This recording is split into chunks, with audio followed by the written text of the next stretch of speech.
Hoje é seu aniversário, mãe. Que presente melhor que um lugar onde vão cuidar de você? Meu filho sorriu enquanto me deixava na porta do asilo. Eu apenas segurei sua mão e disse: Obrigada, querido. 3 semanas depois, ele voltou para me visitar. Sabe aquele momento em que você olha para alguém que criou, que ensinou a caminhar e percebe que não conhece mais quem está na sua frente? Foi isso que senti quando Marcos estacionou o carro na frente do Lar São Vicente, naquela terça-feira de setembro, dia do meu aniversário de 73 anos. Ele carregou minha mala pequena, a mesma que eu usava nas viagens para visitar minha irmã, e disse que seria melhor para todos. Não chorei. Apenas segurei a alça da minha bolsa de crochê, aquela que eu mesma fiz há 15 anos, e agradeci. Quando ele retornou, esperando me encontrar tricotando na sala comum, a recepcionista apenas sorriu e disse: Sua mãe? Ah, ela não está mais aqui. Meu nome é Helena Cristina dos Santos. Tenho 73 anos e trabalhei 42 anos como professora primária. Aposentei em 2018 com salário de R$ 6.400. Criei o Marcos sozinha depois que o pai dele, meu João, morreu de infarto, quando o menino tinha apenas 12 anos. João era metalúrgico, trabalhava no ABC Paulista. Morreu em 2003, deixando uma casa em Diadema quitada e um seguro de vida de R$ 120 mil. Era tudo que tínhamos, mas eu transformei esse tudo em muito mais ao longo dos anos seguintes. Quando João se foi, Marcos estava na 6ª série. Um menino doce, inteligente, mas que começou a dar trabalho na escola após a morte do pai. Matava a aula, brigava com os colegas, chegava em casa com os uniformes rasgados. As professoras me chamavam toda semana. Dona Helena, o Marcos precisa de acompanhamento psicológico, disse a coordenadora da escola municipal onde ele estudava. Mas psicólogo particular custava R$ 200 por sessão em 2003. Com meu salário de professora municipal de R$ 800, era impossível. Então fiz o que qualquer mãe faria. Virei psicóloga, pedagoga, pai e mãe ao mesmo tempo. Sentava com ele todas as noites na mesa da cozinha. Revisava cada tarefa, cada nota, cada comportamento. Quando ele chorava escondido no quarto, falando que sentia falta do pai, eu sentava na beirada da cama dele e conversávamos até ele adormecer. Mãe, por que o papai teve que morrer? Ele perguntava, os olhinhos vermelhos de chorar. Não sei, meu amor. Mas sei que ele queria que você crescesse forte e estudioso, que você fosse alguém na vida. E se eu não conseguir? Então eu vou te ajudar até conseguir. Mãe, não desiste, filho. Aos poucos, ele foi voltando ao normal. As notas melhoraram, os problemas disciplinares diminuíram. Em 2008, quando terminou o ensino médio, passou no vestibular para administração numa universidade particular de 2ª linha. Não era USP, mas era ensino superior. E para uma família como a nossa, já era uma vitória. A mensalidade da faculdade em 2008 era de R$ 900. Com meu salário de professora, que havia subido para R$ 1.100, sobrava muito pouco para o resto. Vendi nossa casa em Diadema por R$ 280 mil e comprei um apartamento menor em São Bernardo por R$ 160 mil. Os 120 mil restantes guardei numa poupança para emergências e para bancar os estudos do Marcos. Durante os 4 anos de faculdade dele, gastei aproximadamente R$ 54 mil. Mensalidade, livros, transporte, lanche, xerox, trabalhos. Tudo saía do meu bolso. Ele até tentou trabalhar no 2º ano, mas as notas caíram e eu proibi. Mãe, eu posso trabalhar meio período e estudar. Ele insistia. Não, meu filho. Seu trabalho agora é estudar. Deixa que sua mãe se vira. E eu me virava mesmo. Dava aulas particulares aos fins de semana, vendia brigadeiros na escola onde trabalhava, economizava em tudo para que ele não passasse necessidade. Em 2012, quando ele se formou, eu estava orgulhosa e exausta. Havia gastado quase toda a minha reserva, mas meu filho tinha um diploma. Era administrador formado, o primeiro da nossa família a pisar numa universidade. Na formatura, ele subiu ao palco para receber o canudo e me procurou na plateia. Acenou para mim, sorrindo. Naquele momento, todos os sacrifícios valeram a pena. Todas as madrugadas acordada preocupada com as contas, todos os nãos que tive que dar a mim mesma para dar sims a ele. Obrigado, mãe. Ele disse quando chegou em casa, ainda de beca com o diploma nas mãos. Por tudo, Eu prometo que vou retribuir. Guardei essas palavras no coração como se fossem ouro, mas formar era só o começo. Marcos precisava de experiência, de oportunidades. O mercado de 2012 estava difícil para recém-formados. Ele mandava currículos, fazia entrevistas, mas as respostas eram sempre as mesmas. Não temos vaga para júnior, ou precisa de experiência anterior. Depois de 8 meses desempregado, ele veio com uma proposta. Mãe, eu quero abrir minha própria empresa de consultoria. Tenho alguns contatos da faculdade, professores que podem me indicar. Com que dinheiro, filho? Preciso de uns 70 mil para começar. Registro da empresa, um escritório pequeno, equipamentos básicos. 70 mil reais. Era quase tudo que me sobrava da venda da casa. Olhei para meu filho de 23 anos, cheio de sonhos e determinação, e não consegui dizer não. Vendi mais algumas joias que eram da minha mãe, peguei empréstimo consignado na prefeitura e juntei os 70 mil. Isso não é dádiva, eu disse na hora de entregar o dinheiro. É investimento. Quando você começar a ganhar bem, você me devolve. Claro, mãe, com juros. Ele brincou, mas eu senti sinceridade nas palavras. A consultoria Marcos Santos foi aberta em janeiro de 2013. Começou pequena, atendendo microempresas na região do ABC. O escritório era uma sala de 20 metros quadrados em São Bernardo, mobiliada com o básico: uma mesa, 2 cadeiras, um computador e muita vontade de vencer. Nos primeiros 2 anos, Marcos vinha me visitar toda semana.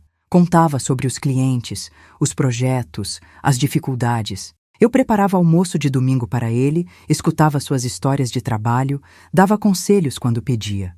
Em 2015, a empresa dele começou a crescer. Conseguiu alguns contratos maiores, contratou 2 funcionários. Mãe, está indo bem, mês que vem já consigo te devolver uma parte do dinheiro, ele disse num domingo, comendo minha lasanha de frango. Mas então apareceu a Priscila. Conheceram-se num evento de negócios em 2016. Ela era arquiteta, filha de empresário da construção civil, cresceu em berço de ouro. Quando Marcos me trouxe para conhecê-la pela primeira vez, senti algo estranho no estômago. Não era ciúme maternal comum, era algo mais profundo. Prazer, dona Helena, ela disse, estendendo uma mão gelada e um sorriso que não chegava aos olhos. O Marcos fala muito da senhora, mas o jeito dela dizer dona Helena soou como se estivesse falando de uma empregada, não da mãe do namorado.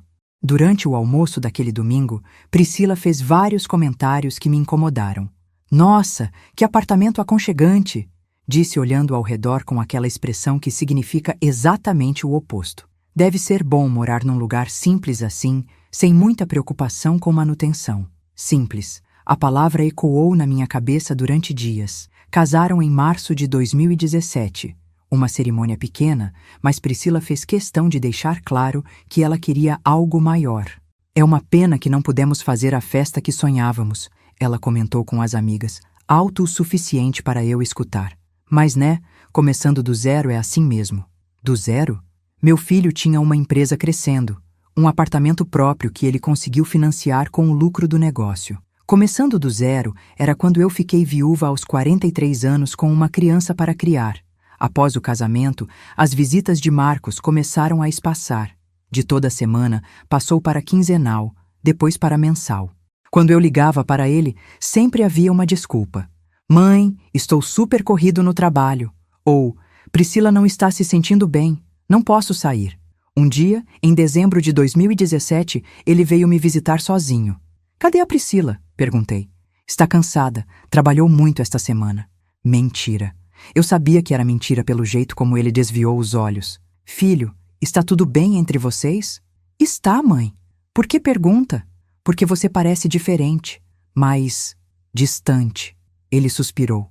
É que a Priscila acha que eu dependo demais da senhora, que já está na hora de eu crescer e ser mais independente. Independente. Como se 40 anos de cuidado fossem dependência doentia. E você concorda com isso? Não é isso, mãe. É que a gente está construindo nossa própria família agora. Preciso dar atenção para minha esposa também. E eu estou atrapalhando? Não está. Mas ela se sente meio deixada de lado quando venho aqui toda semana. Ali começou o meu isolamento. Marcos passou a vir uma vez por mês, depois a cada 2 meses. As ligações telefônicas ficaram mais curtas, mais formais.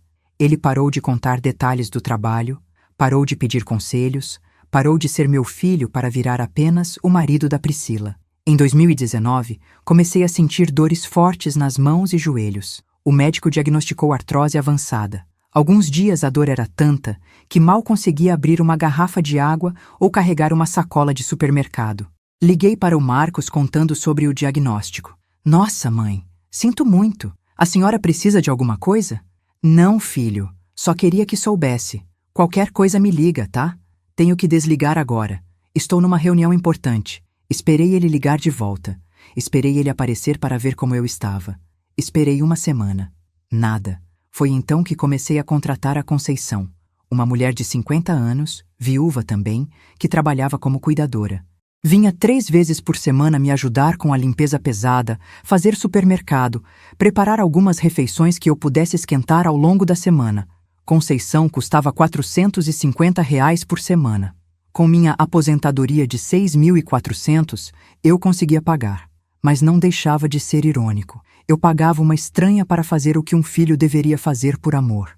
Dona Helena, o Marcos não sabe que a senhora está precisando de ajuda? Conceição perguntou um dia, vendo-me tomar 3 comprimidos de manhã para conseguir movimentar as mãos sem dor. Sabe, mas ele tem a vida dele agora. Vida dele?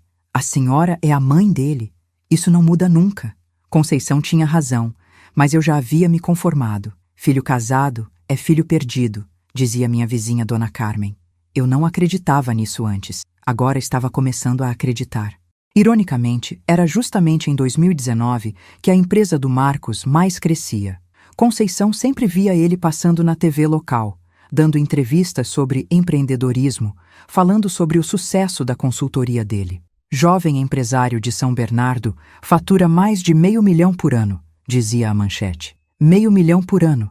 Dinheiro que começou com meus R$70 mil investidos em 2013. Dinheiro que cresceu porque eu abri mão de comprar roupas novas, de trocar meus móveis velhos, de fazer viagens, de viver minha própria vida para viver a dele. Mas quando eu comentava isso com Conceição, soava como amargura de velha. Eu não quero nada dele, eu dizia. Só queria que ele lembrasse que existe. Lembra sim, Dona Helena. Só está meio perdido agora. Homem às vezes fica assim quando casa. Mas passa. Eu queria acreditar que passava. Queria acreditar que meu filho voltaria a ser aquele menino que me procurava na plateia da formatura. Mas a cada mês que passava, ele ficava mais distante, mais frio, mais estranho. 2020 chegou com a pandemia e com o isolamento completo. Marcos ligava a cada 15 dias para saber se eu estava viva, conversas de 5 minutos no máximo. Está tudo bem, mãe? Está, filho. Qualquer coisa me liga. Preciso desligar, tenho uma call importante. Call. Meu filho falava em inglês agora. Conceição não podia vir por causa das restrições sanitárias. Fiquei 3 meses completamente sozinha, comprando supermercado por delivery, conversando apenas com os entregadores que traziam minhas encomendas. A solidão dessa época foi diferente de qualquer coisa que já havia sentido. Quando João morreu, eu tinha o Marcos para cuidar. A dor da perda se misturava com o propósito de ser mãe. Agora era só vazio. Vazio e dor física nas articulações que piorava com o inverno. Teve um dia, em julho de 2020, que desmaiei no banheiro. Bati a cabeça na quina da pia, fiquei inconsciente por alguns minutos. Quando acordei, com sangue escorrendo da testa, a primeira coisa que pensei foi: se eu tivesse morrido agora, quanto tempo levaria para alguém perceber? A resposta me assombrou. Provavelmente só na terça seguinte, quando Conceição voltasse ao trabalho e encontrasse meu corpo. Foi aí que liguei para o Marcos. Filho, você pode vir aqui? Por quê, mãe? Aconteceu alguma coisa? Desmaiei e bati a cabeça. Estou sangrando. Nossa, grave? Não sei. Você pode vir? Mãe, com a pandemia é complicado. A Priscila está grávida, não podemos nos expor. Liga para o SAMU se estiver grave. SAMU. Ele mandou a própria mãe ligar para o SAMU ao invés de vir ver como eu estava. Não liguei para o SAMU.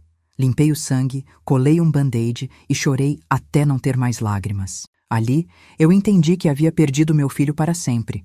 Não para a morte como havia perdido João, para algo muito pior, para a indiferença. Em fevereiro de 2021, Priscila deu à luz a Pietro, meu primeiro neto. Fiquei sabendo por WhatsApp. Uma foto do bebê com a mensagem: nasceu o Pietro, 3,2 50 cm. Mãe e bebê passam bem. Como se eu fosse uma conhecida distante, não a avó da criança. Pedi para ir visitar. Mãe, com a pandemia é melhor esperar. Bebê recém-nascido não pode ficar exposto. Esperei. A pandemia passou, as vacinas chegaram, mas as desculpas continuavam. Pietro está com cólica. Priscila está muito cansada. Não é um bom momento. Conheci meu neto pessoalmente quando ele já tinha 8 meses. Uma visita de 1 hora, monitorada pela Priscila, que não saiu do meu lado nem 1 minuto. Cuidado, dona Helena, ele está na fase de colocar tudo na boca. Ela dizia quando eu tentava dar um brinquedo para o Pietro. Dona Helena, sempre Dona Helena. Nunca vovó, nunca Helena, nunca qualquer coisa que indicasse proximidade ou carinho. Em 2022, com Pietro já andando, tentei uma última aproximação. Comecei a ligar toda semana, oferecendo ajuda, perguntando se eles precisavam de alguma coisa. Mãe, está tudo sob controle. Marcos sempre respondia. A Priscila está dando conta de tudo.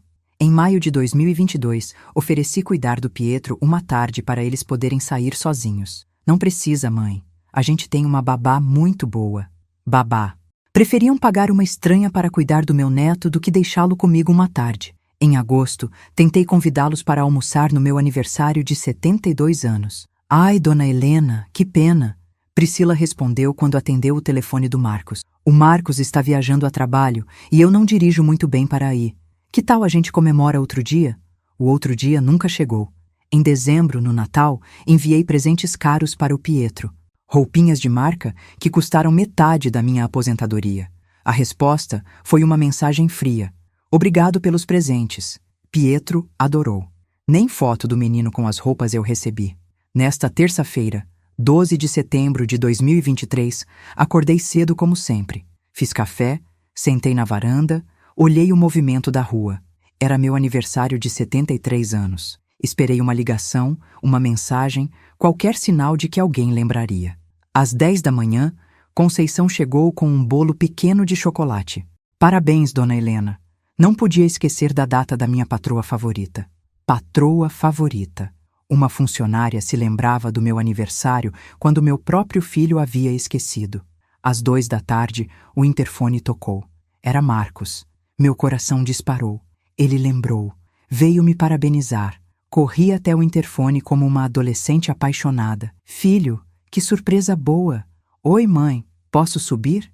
Ele subiu as escadas devagar, como se cada degrau fosse um peso. Quando abriu a porta do elevador, vi uma mala pequena na mão dele. Minha mala pequena. Aquela que eu guardava no alto do guarda-roupa. Filho, o que é isso? Mãe, precisamos conversar. Sentamos na sala. Ele olhava para tudo, menos para mim. Mãe, a Priscila e eu conversamos muito e chegamos numa conclusão. Meu estômago gelou. A senhora está ficando muito sozinha aqui. Com essa artrose, pode cair, se machucar e a gente nem vai saber. Mas eu tenho a Conceição.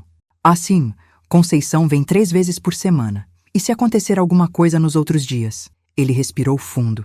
A gente pesquisou e achou um lugar muito bom para a senhora. Um lugar onde vão cuidar da senhora 24 horas, onde a senhora vai ter companhia, atividades. As palavras dele chegavam como socos no meu estômago.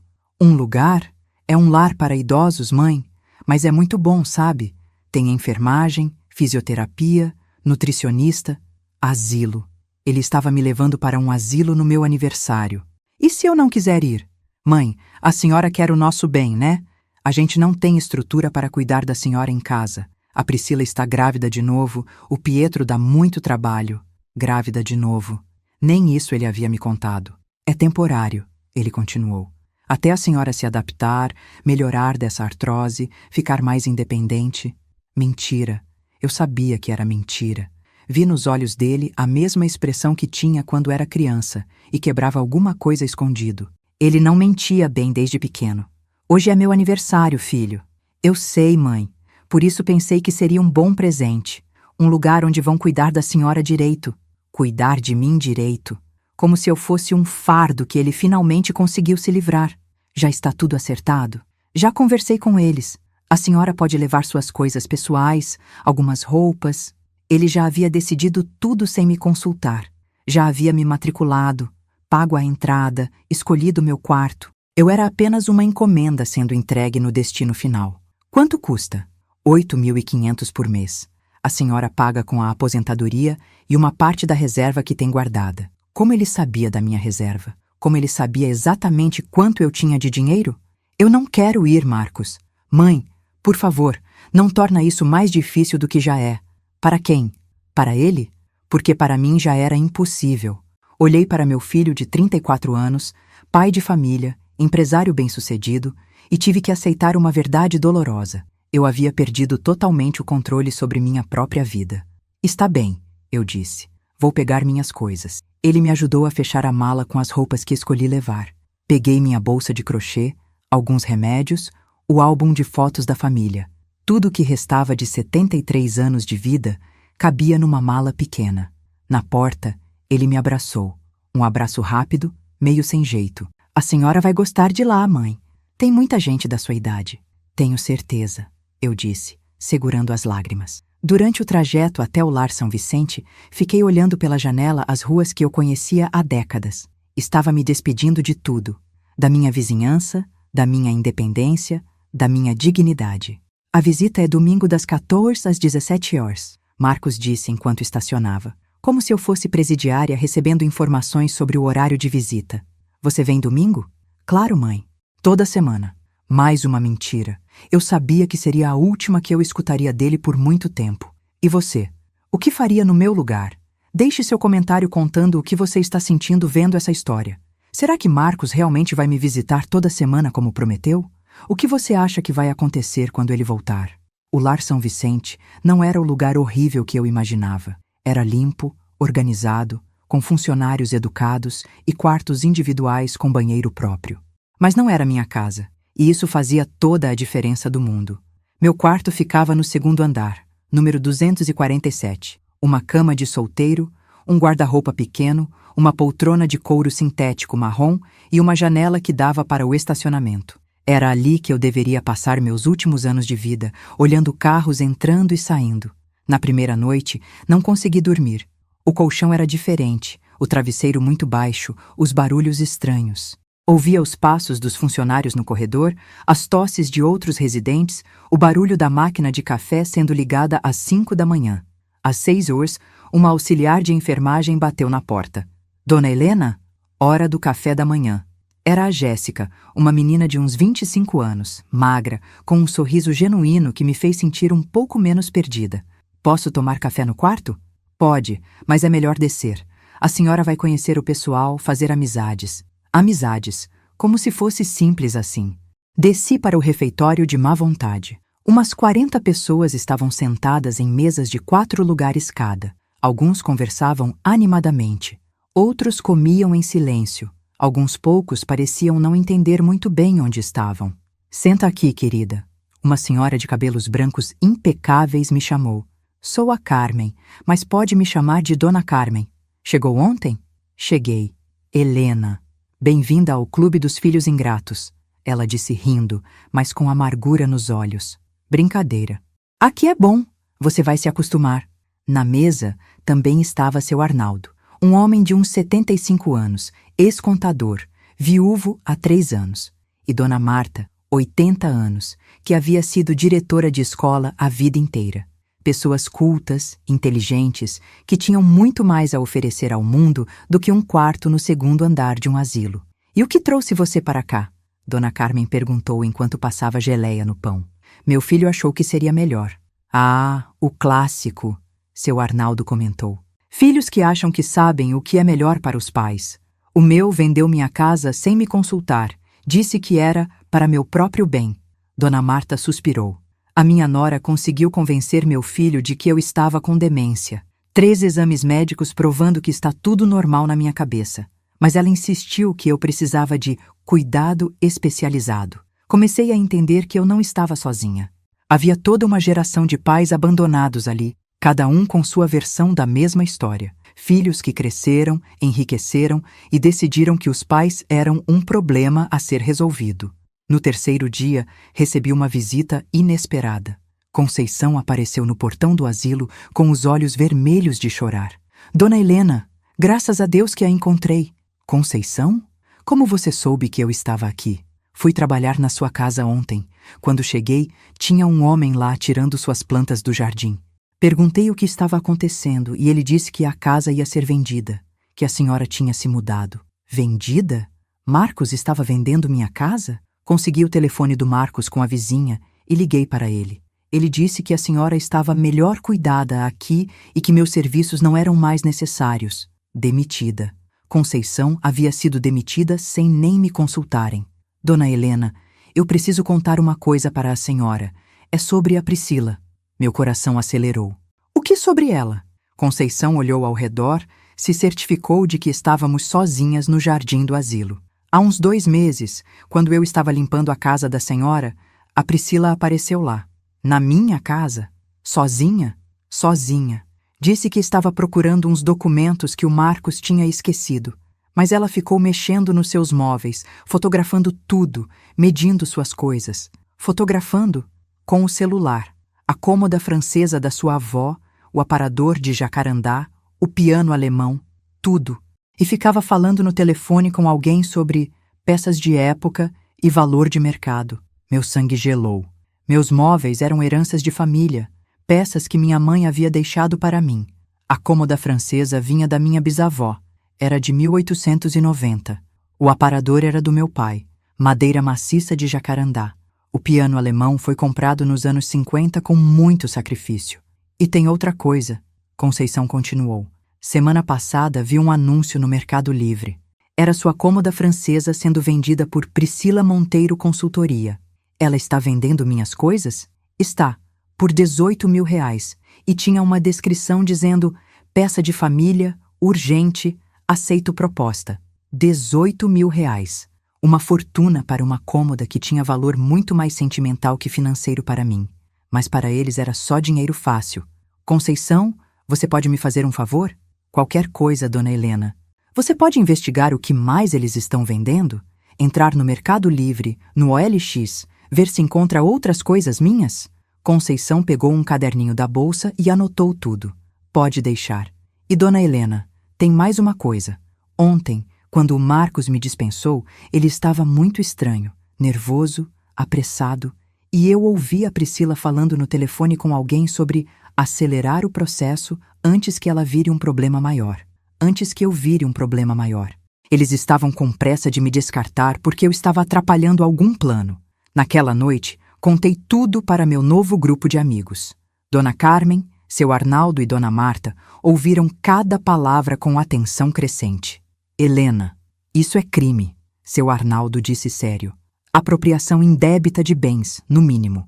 E se eles estão vendendo suas coisas sem autorização, é estelionato também. Mas como vou provar? Eu nem sei exatamente o que eles levaram. A gente vai descobrir, Dona Carmen disse com determinação. Marta, você não tem uma neta advogada? Tenho, a Fernanda, especialista em direito do idoso. Seu Arnaldo se inclinou para a frente. E eu trabalhei 40 anos com contabilidade. Se tem dinheiro sendo movimentado de forma irregular, eu farejo o problema. Foi assim que nasceu nosso grupo de investigação.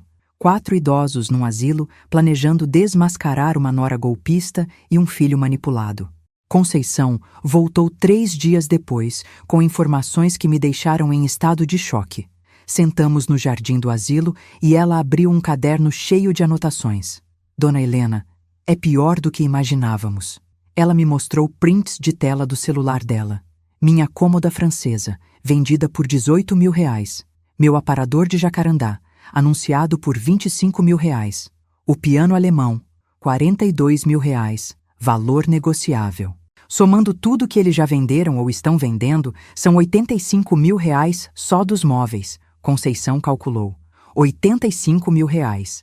Móveis que tinham valor sentimental imensurável para mim, sendo vendidos como se fossem lixo caro. E tem mais.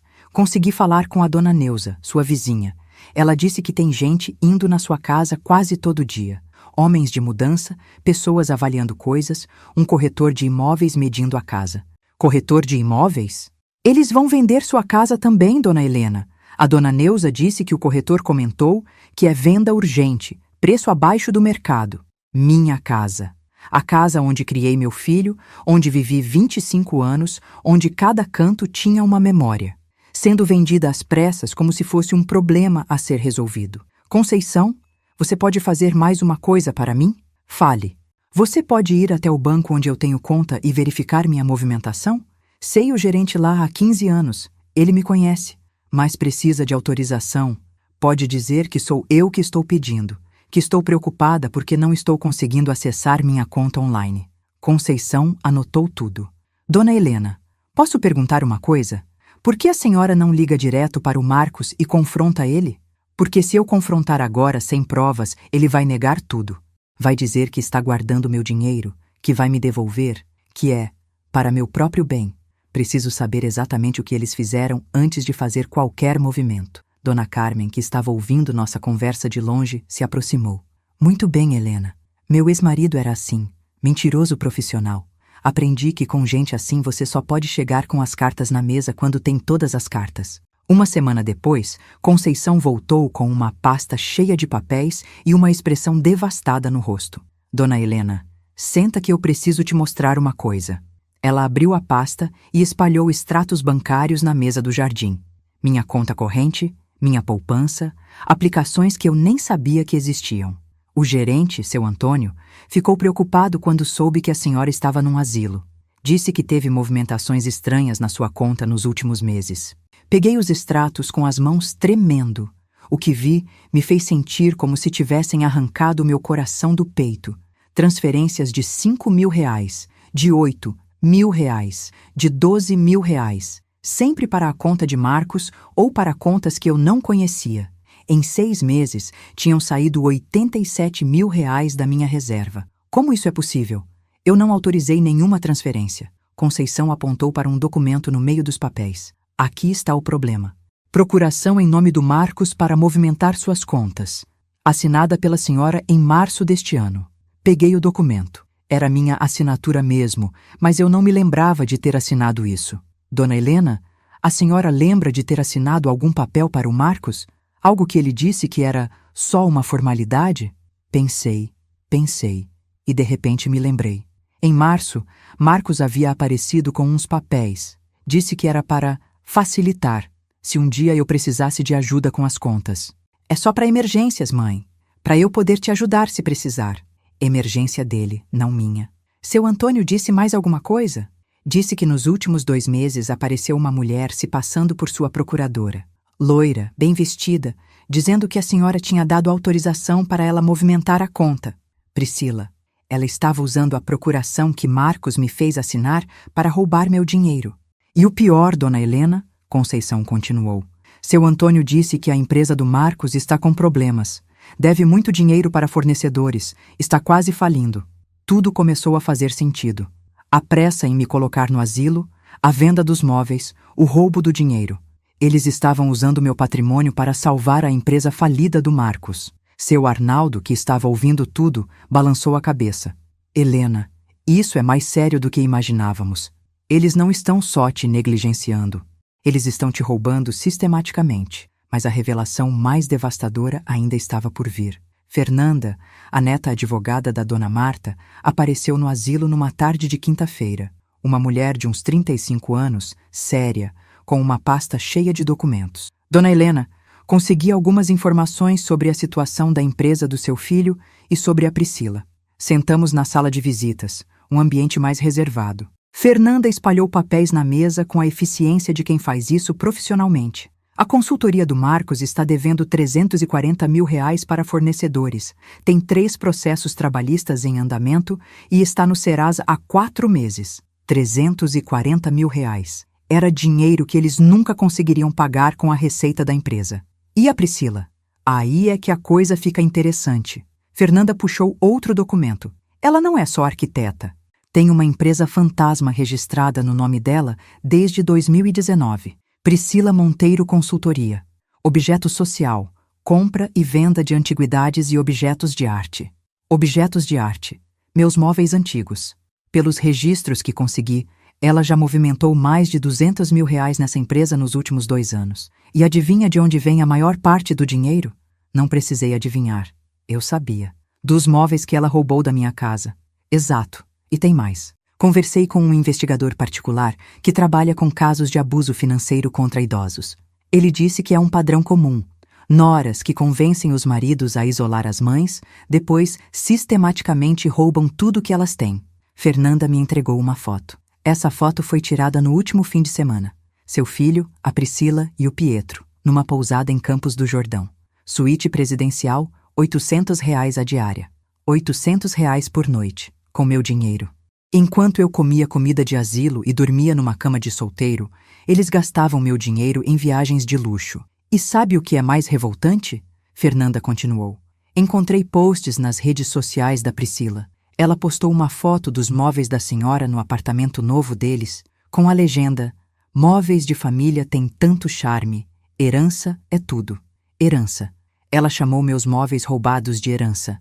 Dona Helena, a senhora quer que eu processe eles? Olhei para os documentos espalhados na mesa.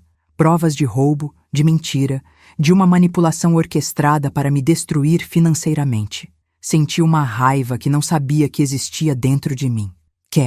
Mas antes disso, quero confrontar meu filho pessoalmente. Quero ver na cara dele quando eu apresentar todas essas provas. Tem certeza? Pode ser perigoso. Eles podem tentar. Podem tentar o quê? Me matar? Eu já estou morta aqui dentro, doutora. Eles me mataram no dia que me trouxeram para este lugar. Agora eu quero a minha ressurreição. Naquela noite, nosso grupo se reuniu no quarto da Dona Carmen para planejar o confronto.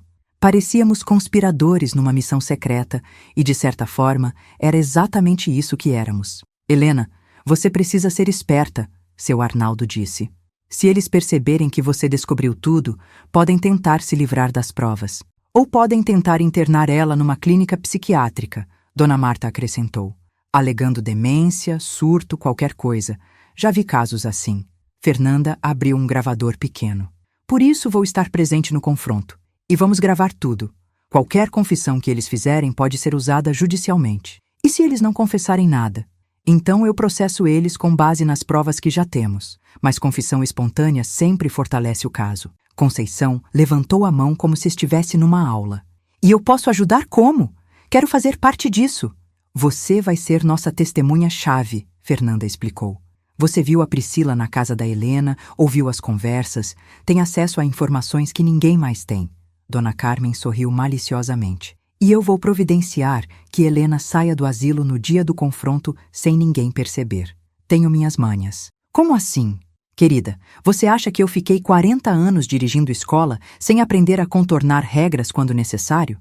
3 dias depois, tudo estava pronto. Fernanda havia marcado uma reunião conciliatória com Marcos e Priscila para uma segunda-feira às 14h, no escritório dela. Disse que era sobre questões relacionadas aos cuidados da Dona Helena. No domingo de manhã, recebi uma ligação inesperada. Era Marcos. Oi, mãe. Como a senhora está? A voz dele soava forçadamente alegre, como sempre acontecia quando ele estava escondendo alguma coisa. Estou bem, filho. Adaptando aos poucos. Que bom. Olha, mãe, eu ia visitar a senhora hoje, mas surgiu um compromisso de trabalho. Vou ter que remarcar. Claro, a primeira visita que ele havia prometido e já estava desmarcando. Tudo bem, filho. Trabalho é importante. A senhora está precisando de alguma coisa? Dinheiro, remédio? Dinheiro. A ironia era gritante. Ele perguntava se eu precisava de dinheiro depois de ter roubado R$ 87 mil da minha conta. Não, filho. Está tudo bem. Então tá. Qualquer coisa me liga. Beijo na testa. Beijo na testa. Como se eu fosse uma criança pequena que ele mandava dormir. Desliguei o telefone e olhei para Conceição, que havia escutado toda a conversa. Ele nem vai vir visitar. Melhor assim, Dona Helena. Menos chance dele desconfiar de alguma coisa antes de amanhã. Conceição estava certa. Era melhor que ele continuasse achando que tinha me neutralizado completamente. Não consegui dormir na noite de domingo para segunda. Fiquei deitada na cama, olhando para o teto, ensaiando mentalmente o que ia dizer, como ia reagir, preparando-me emocionalmente para ver a cara do meu filho quando descobrisse que sua mãe, indefesa, havia investigado tudo. Às 5 da manhã, levantei e fui para a varanda do segundo andar. Era setembro, ainda fazia frio de manhã cedo. Olhei para a cidade acordando, para as pessoas indo trabalhar, para a vida normal acontecendo do lado de fora dos muros do asilo. Hoje vai ser o dia, murmurei para mim mesma. Hoje eu recupero minha dignidade. Uma funcionária da limpeza passou e me viu parada ali. Acordou cedo, dona Helena. Não conseguiu dormir? Não, mas está tudo bem. Hoje é um dia importante. Dia importante como? Sorri para ela. Hoje eu deixo de ser vítima. Às 3h em ponto, Dona Carmen me acompanhou até a porta do asilo. Fernanda estava me esperando num carro preto. Pronta para isso, dona Helena? Mais pronta do que ele imagina. Agora eu descobri toda a verdade. Marcos e Priscila roubaram R$87 mil de mim. Venderam meus móveis de família por mais R$85 mil. Estão vendendo minha casa e usaram todo esse dinheiro para salvar a empresa falida deles e bancar uma vida de luxo. E você? Está ansioso para ver o que vai acontecer? O que você acha que vai acontecer quando eu apresentar todas as provas? Deixe sua opinião nos comentários. O escritório da doutora Fernanda ficava num prédio comercial moderno no centro de São Bernardo. Quando chegamos, às 13h45, Marcos e Priscila já estavam na recepção. Ele usava um terno caro, ela um vestido que reconheci como sendo de uma marca que custava mais que minha aposentadoria de 2 meses. Marcos se levantou quando me viu. Mãe, o que a senhora está fazendo aqui? Vim para uma conversa importante, filho. Priscila me olhou com aquela expressão de desdém que eu já conhecia bem. Dona Helena, achei que a senhora estava descansando no lar. Descansando, como se asilo fosse spa. Estou, mas surgiu um assunto urgente que precisamos resolver. Fernanda apareceu na porta da sala. Boa tarde a todos. Por favor, entrem. A sala de reuniões tinha uma mesa grande de vidro, cadeiras confortáveis e uma parede inteira de estantes com códigos legais. Fernanda sentou na cabeceira, eu me posicionei de um lado, Marcos e Priscila do outro, como um julgamento. Doutor Fernanda, Marcos começou. Posso saber do que se trata essa reunião? Minha mãe está bem cuidada, pagando todas as despesas. Justamente sobre isso vamos conversar. Fernanda o interrompeu. Dona Helena descobriu algumas irregularidades nas suas finanças e pediu minha ajuda para esclarecer a situação. Priscila se mexeu desconfortável na cadeira. Marcos franziu o senho. Irregularidades? Que tipo de irregularidades? Fernanda colocou um gravador pequeno na mesa. Esta conversa está sendo gravada para fins legais. Todos concordam? Eu não concordo. Priscila disse imediatamente. O que é isso? Concordo. Eu disse firme. Quero tudo registrado. Marcos olhou de mim para Fernanda confuso. Mãe, o que está acontecendo? O que está acontecendo, filho, é que descobri que vocês me roubaram. A palavra roubaram caiu na sala como uma bomba. Marcos ficou pálido. Priscila engoliu seco. Roubaram? Mãe, do que a senhora está falando? Fernanda abriu uma pasta e começou a espalhar documentos na mesa. Vamos começar pelas movimentações bancárias. Os extratos bancários foram a primeira bomba. Marcos olhou para os números com os olhos arregalados, como se estivesse vendo aquilo pela primeira vez. R$87 mil transferidos da conta da sua mãe nos últimos 6 meses. Fernanda leu em voz alta, usando uma procuração que ela assinou sem saber do que se tratava. Eu expliquei para a mãe. Marcos começou. Explicou que era para emergências. Eu o cortei. A emergência era salvar sua empresa falida? Priscila finalmente falou. Dona Helena, a empresa do Marcos passou por dificuldades, mas foi um empréstimo. Íamos devolver tudo. Empréstimo sem meu consentimento é roubo. Eu disse olhando diretamente nos olhos dela. Fernanda colocou mais documentos na mesa. Agora vamos falar dos móveis. As fotos dos anúncios no Mercado Livre apareceram uma por uma. A cômoda francesa por R$18 mil. O aparador de jacarandá por 25 mil, o piano alemão por 42 mil. Reconhecem esses móveis? Fernanda perguntou. Marcos estava em choque total. Olhava para as fotos, depois para Priscila, depois para mim. Priscila, você vendeu as coisas da minha mãe? Marcos, eu posso explicar. Explica então, eu disse. Explica como você entrou na minha casa, fotografou meus móveis e os vendeu como se fossem seus. Priscila estava encurralada. Os olhos dela corriam pela sala procurando uma saída que não existia. Foram só alguns móveis que estavam parados. A dona Helena estava no lar. Não precisava mais. Não precisava? Minha voz subiu pela primeira vez. Eram móveis da minha família, herança da minha avó, lembranças de uma vida inteira. Priscila, Marcos disse com a voz trêmula, me fala que isso não é verdade. Ela não conseguiu responder. Fernanda continuou a exposição. E aqui temos o registro da empresa fantasma da Priscila. Priscila Monteiro Consultoria. Objeto social. Compra e venda de antiguidades. Uma empresa para lavar o dinheiro dos móveis roubados. Eu traduzi. Isso é crime. Marcos sussurrou, mais para si mesmo que para nós. Sim, Fernanda confirmou. Apropriação indébita, estelionato, formação de organização criminosa. Organização criminosa? Priscila explodiu. Isso é exagero. 2 ou mais pessoas se associando para cometer crimes. É exatamente a definição legal. Fernanda respondeu calmamente. Foi quando Fernanda mostrou as fotos das viagens de luxo que Marcos finalmente quebrou. Imagens dele, Priscila e Pietro numa pousada cara em Campos do Jordão, num restaurante francês em São Paulo, numa loja de roupas infantis comprando peças de R$ 500 para o Pietro. Esse dinheiro, Marcos murmurou olhando para as fotos. Era da sua mãe, Fernanda completou. Enquanto ela comia comida de asilo e dormia numa cama de solteiro, vocês gastavam o dinheiro dela em luxos. Marcos começou a chorar. Não um choro bonito de filme, mas aqueles soluços feios de quem está sendo esmagado pela própria culpa. Mãe, eu não sabia. Eu juro que não sabia de tudo isso. Não sabia de nada ou não queria saber? Eu perguntei. Priscila me disse que estava organizando suas finanças, que estava guardando seu dinheiro em aplicações melhores. E você acreditou sem questionar, sem me perguntar? Ele não conseguia parar de chorar. Desculpa, mãe. Desculpa. Priscila, vendo que o jogo havia virado completamente, partiu para o ataque. Dona Helena, a senhora está exagerando. Foram só empréstimos, investimentos. Investimentos? Eu me levantei da cadeira. Investimentos em quê? Na sua vida de madame, enquanto a mãe do seu marido definhava num asilo? A senhora estava sendo bem cuidada. Eu estava sendo roubada.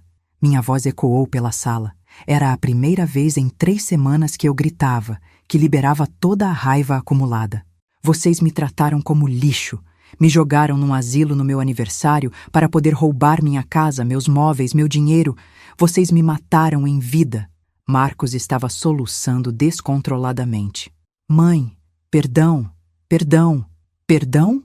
Olhei para ele com toda a dureza que consegui reunir. Perdão por ter criado um ladrão? Perdão por ter sacrificado minha vida inteira para formar um homem sem caráter? Foi então que aconteceu o que Fernanda estava esperando. Priscila, desesperada e furiosa, começou a confessar tudo sem perceber. Está bem, eu organizei tudo. Ela se levantou, apontando o dedo para mim. A empresa do Marcos estava falindo. Nós íamos perder tudo. A senhora tinha dinheiro parado, móveis empoeirando, uma casa grande só para uma pessoa. Priscila, para! Marcos implorou. Para nada. Eu cansei de fingir.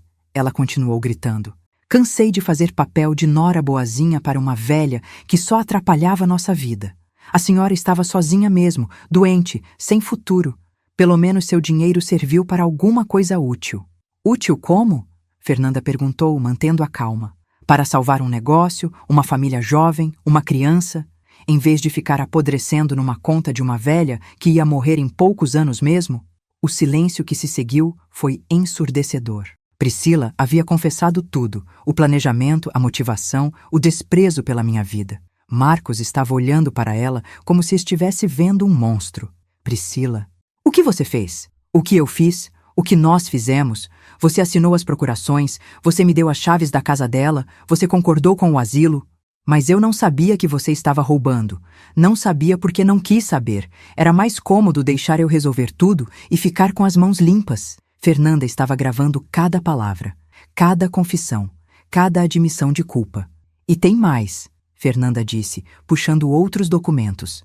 A empresa do Marcos não está apenas com dificuldades. Está sendo investigada pela Receita Federal. O quê? Marcos parou de chorar imediatamente. Notas fiscais falsas, sonegação de impostos, funcionários sem registro. A dívida real não são 340 mil reais. São mais de 600 mil.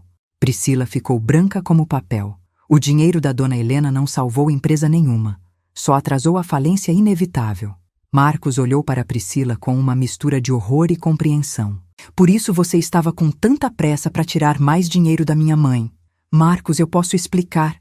Explica então. Explica como você destruiu minha empresa, roubou minha mãe e me transformou num criminoso. Eu? Priscila gritou de volta. Eu que sou criminosa? Quem assinou os documentos foi você. Quem levou a sua mãe para o asilo foi você. Você só me manipulou. Marcos explodiu. Como uma idiota, eu acreditei em cada mentira sua. Mas a confissão mais dolorosa ainda estava por vir. Fernanda colocou na mesa uma cópia do meu testamento, que eu havia feito anos atrás. Dona Helena deixou tudo para o filho. Casa, móveis, dinheiro, tudo. 380 mil reais em patrimônio total. Marcos olhou para o documento. Mãe sempre disse que tudo seria meu. E por isso, Fernanda continuou, Priscila acelerou o processo. Quanto mais velha ficasse a dona Helena, maior o risco dela alterar o testamento. Era mais negócio roubar agora e manter as aparências. Priscila não negou.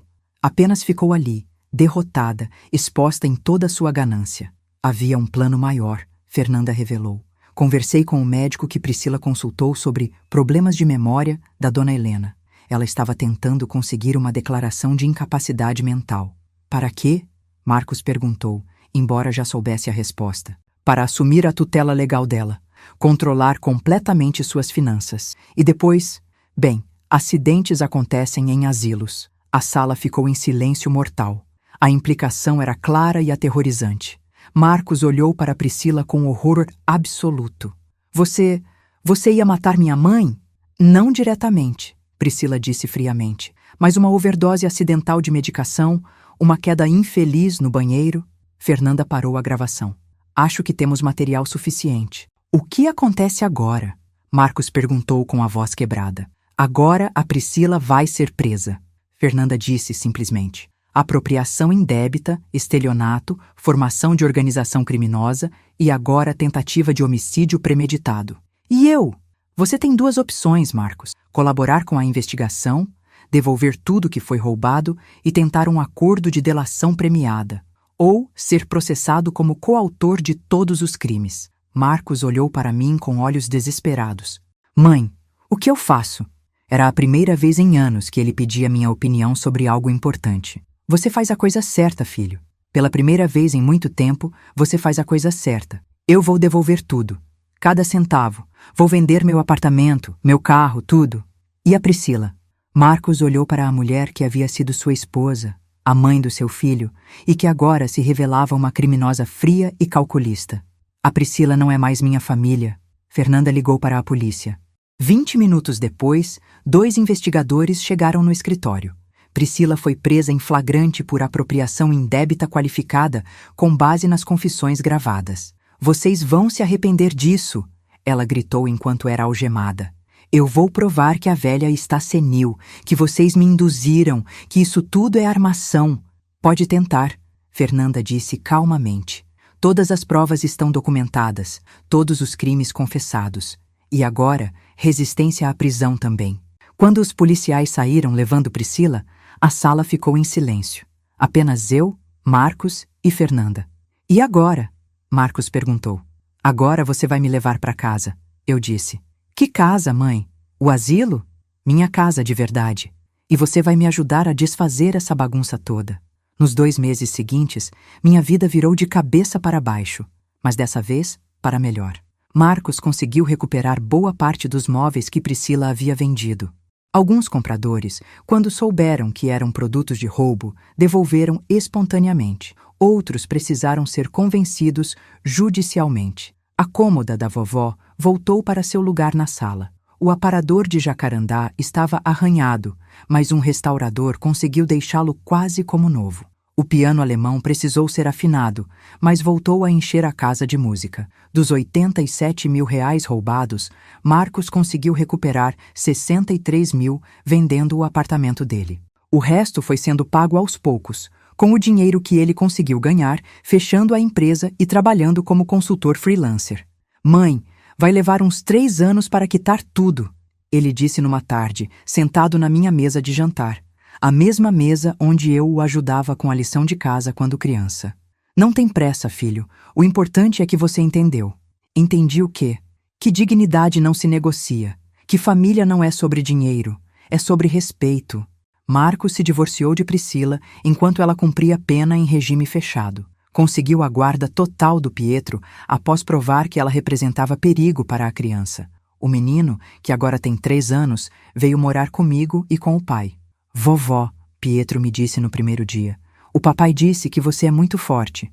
Sou, meu amor, e você também vai ser. Marcos está reconstruindo a vida devagar. Trabalha duro, cuida do filho e me visita todo santo dia. Não por obrigação, mas por escolha. Por amor. Mãe, como a senhora me perdoa depois de tudo? Ele me perguntou um dia. Porque perdoar não é esquecer, filho. É escolher amar mesmo depois de ser machucada. Eu não mereço. Ninguém merece perdão. Por isso é que se chama perdão, não pagamento. Conceição continuou trabalhando para mim, mas agora nossa relação é diferente. Ela não é mais funcionária. É família escolhida. Dona Helena, a senhora sabe que me salvou também, né? Ela disse numa manhã, enquanto preparávamos café para 3 gerações na minha cozinha. Como assim? Me ensinou que a gente nunca deve aceitar ser tratada como lixo, que idade não é desculpa para desrespeito, que mulher forte não abaixa a cabeça. Conceição estava certa. Eu havia lutado por minha dignidade, mas acabei ensinando outras pessoas a lutarem pela delas também. Priscila foi condenada a 4 anos em regime fechado. Tentou recurso, alegando que eu havia forjado as provas, que estava senil, que havia sido induzida pelos meus cúmplices do asilo. Nada funcionou. Ela perdeu os direitos sobre Pietro e está proibida de se aproximar de qualquer membro da nossa família pelos próximos 10 anos. As amigas ricas que ela tanto impressionava sumiram assim que souberam da prisão. O apartamento financiado foi retomado pelo banco. A empresa fantasma foi fechada pela Receita Federal. Hoje, ela vive numa pensão na periferia, trabalha como faxineira e deve prestar serviços comunitários nos fins de semana. A mulher que me chamava de simples agora vive exatamente a vida simples que ela tanto desprezava. Não sinto prazer com a queda dela. Sinto é pena. Pena de alguém que teve tudo. Um marido dedicado, um filho saudável, uma sogra que teria feito qualquer coisa por ela e jogou tudo fora por ganância. Hoje, aos 74 anos, vivo na minha casa com meu filho, meu neto e Conceição. Não é a família que planejei ter, mas é a família que construí depois de quase perdê-la. Pietro está aprendendo piano no instrumento alemão do bisavô. Marcos cozinha no domingo e estamos ensinando Pietro a fazer o bolo de chocolate que eu fazia para o pai dele quando era criança. Vovó, Pietro perguntou outro dia, por que a mamãe não mora com a gente? Porque às vezes as pessoas fazem escolhas ruins e precisam lidar com as consequências. Você fez escolhas ruins também? Fiz. A pior foi aceitar ser tratada mal por tanto tempo. E agora? Agora eu sei que nunca é tarde para recuperar o respeito por si mesmo. Aprendi que família não é quem divide seu sangue, é quem divide sua vida, seus problemas, suas vitórias. É quem fica quando tudo desmorona e te ajuda a reconstruir. Aprendi que idade não é sinônimo de fraqueza, que experiência pode ser uma arma poderosa quando usada na hora certa. Aprendi que perdoar não significa esquecer. Significa escolher amar sem permitir que te machuquem de novo.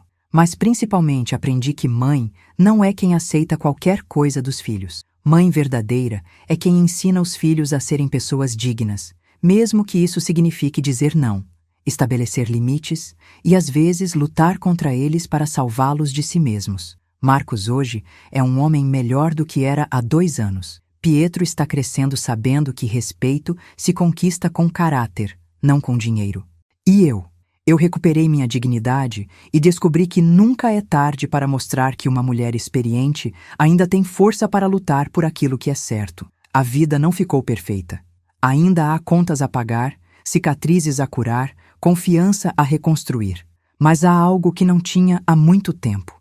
Há respeito, há amor verdadeiro, há uma família de verdade. E quando olho para o espelho agora, vejo uma mulher de 74 anos que não se deixou quebrar. Vejo alguém que lutou pela própria dignidade e venceu. Vejo uma sobrevivente que se recusou a morrer em vida. Vejo Helena Cristina dos Santos, uma mulher que ensinou ao mundo que idade é só um número, mas dignidade é para toda a vida.